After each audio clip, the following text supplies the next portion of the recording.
lupa subscribe ke SM Collector dan klik butang bell. Hai semua, selamat datang ke YouTube page SM Collector. Untuk hari ini kita nak review Kamen Rider GO DX Build Ride Watch. Check it out. Build Ride Watch merupakan ride watch pertama yang dipakai oleh Kamen Rider GO bagi siri ini. Dari segi rekaan arah kotaknya, dia punya rekaan tu lebih kurang sama dengan ride watch Gates yang kita review baru-baru ini.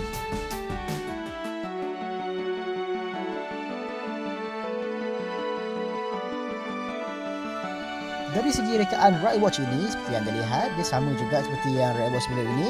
Di bahagian atas terdapat logo Kamen Rider Build dan di bawah pula kita ada tahun 2017, tahun di mana CD ini dikeluarkan.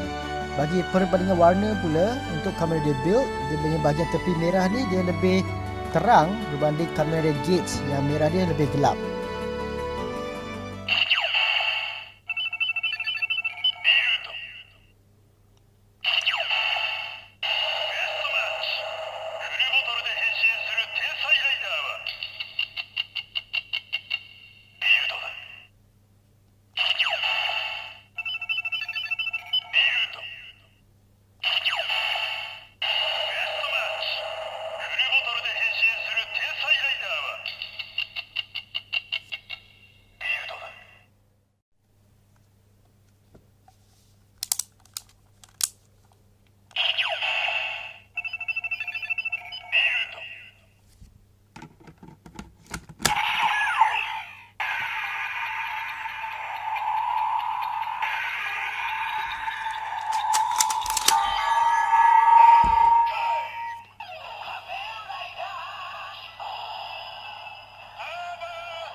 Sekian saja video kita untuk kali ini. Jangan lupa tekan link yang disediakan untuk melihat lebih banyak video menarik dari SM Collector.